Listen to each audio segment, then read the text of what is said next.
so. So I went and met them at Jorgensen, and ever since that moment that I saw that first lecture, I was enthralled to see the things that Ed Warren talked about and Lorraine Warren, about demonic possession, about ghosts, about life after death, about the spirit realm. And so when I saw that, and we went for pizza afterwards, I was picking his brain. We found a place in Storrs, Connecticut. Now, if you know Storrs, it's like really rural. Back in '79, there was nothing open except this pizza place we found at 10:30 at night open. And I was picking Ed's brain, and there was a guy with him when we met him at the place. There was a young man with him writing on a legal pad. And I didn't know who he was. I didn't know anything.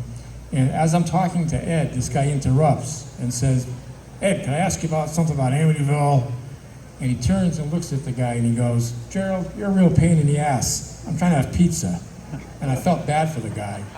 The guy was Gerald Brittle, who wrote The Demonologist. That's who he was. That book is the book you want to read. Anyway, to fast forward, I was going to the lectures, listening to them, setting up their equipment, playing in a slide projector, setting up the PA. And then a couple times after about a year or two, Ed says, "Go up and say a few words about that slide." "Ed, I'm not going to go up there. Get up there and talk about the slide. You know all about it." I started talking about the slides. And I said, listen closely to their Q&A. That's where you learn. Because people would come out with some wild questions, and Ed always had an answer. And then finally, maybe 5 years into it, I said, "Ed, can I go on some cases with you?" "Yeah, kid, I think you're ready. You can come with us." So he let me come on cases. That's how I got involved in the paranormal realm, by meeting Judy, then meeting them. And I can tell you this, that Ed was dedicated 110% to the paranormal. No one in this room could compare to Ed Warren as far as his interest and as far as his knowledge of the paranormal.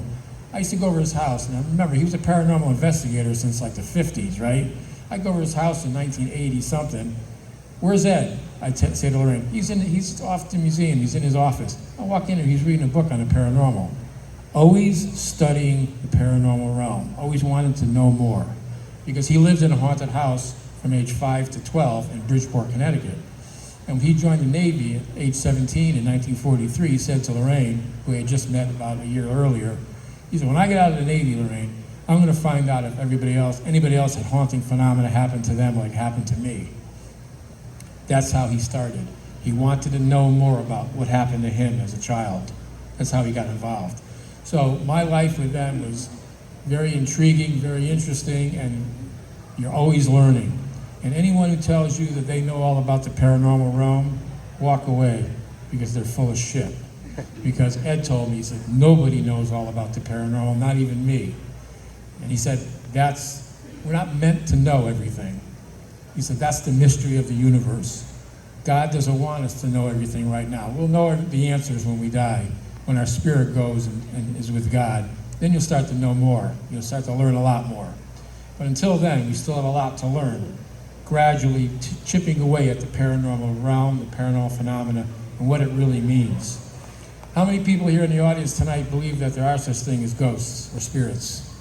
I was going to say, if you don't, you better leave, because what are you doing in a paranormal convention? You know what I mean? But there is such thing as ghosts and devils. And anybody tells you there's no such thing as a devil, they don't know what they're talking about. And we can go into that here. But I'm not going to keep talking about it because we've got a lot of guests here, so I'm going to put on one of our favorite people, one of Lorraine's favorite people. Lorraine loved Ryan like her son. Why? Why did she love Ryan so much like a son? You know why? Because Ryan is a genuine human being. There are a lot of phony people out there who want to put on a front, want to impress. But Ryan wanted to learn. He wanted to know about paranormal phenomena and what it really meant. And he got to know Lorraine very well. And she knows a good person when she sees him. She used to tell me in an audience when we were somewhere, she'd say, "That guy there is trouble." I go, "What do you mean?" "He's just a troublemaker." Or, "That guy there, you know, he must be he's either a deacon or a priest." So I'd ask the guy during the Q&A, and sure enough, she was right. He was either involved in religion or he was a priest. So she used to be able to tell by the aura. So when she saw Ryan's aura, she knew immediately Ryan was the good one. He's a good person. So I think of all the paranormal people, he was her favorite. So I'm going to put on Ryan Buell. Here you go. Thank you. Thank you for that, Tony. I was also just thinking, or as you were talking and Dan was talking, just the different generations up here who've been touched by Ed and Lorraine, and just how wide that net is of how many people Ed and Lorraine have influenced. I mean, that's why we're all here. And for me, I feel like I kind of joined later in the game. I met Lorraine in the 2000s. I did not get to meet Ed. To my knowledge, Ed was sick, but we had this convention at Penn State called UnivCon, and I really wanted Lorraine to come and speak. The year she did come was the year that Ed had passed. And I remember calling to offer my condolences, thinking I would, when I heard that Ed had passed, and thinking I would get a message, or leave a message on the answering machine, only that she picked up.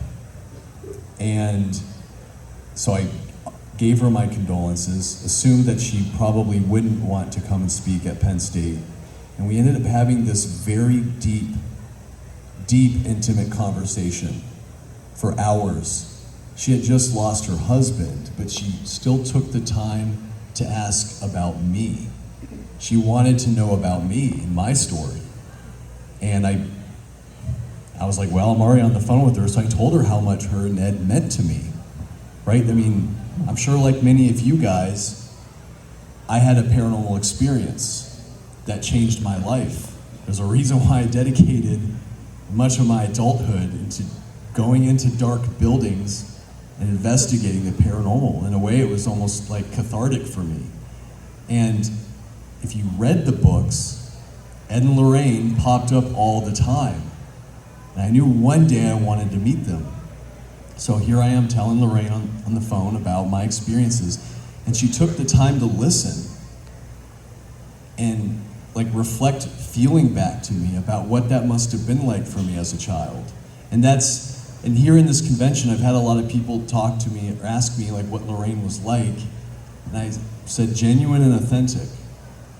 And when she spoke to you, she had this gift of making you feel like you're the most important person in the room. I mean, she was 100% present with you. And she genuinely, deeply cared. My social battery, when Paranormal State came out, and in its heyday, my social battery would drop really quick. Lorraine would be in the corner talking until the sun came up. She loved people, she loved helping people. And even if I can play a small role, I just want people to remember their memory and the contributions that they have given. They gave decades of their lives to helping people. I mean, they changed the conversation about the paranormal. They helped advocate for families who were haunted. Before them, I can't think of an example of anyone out there talking about helping people. I mean, they really paved the way. When people say that Paranormal State paved the way, I'm like, no, it was Ed and Lorraine. We learned from them. So I'm just honored to be here. I'm honored that I've gotten to know, I spent many dear years with Lorraine. I learned so many lessons from her. And above all, she was a beautiful human being. And I loved her deeply. So thank you all. Thank you.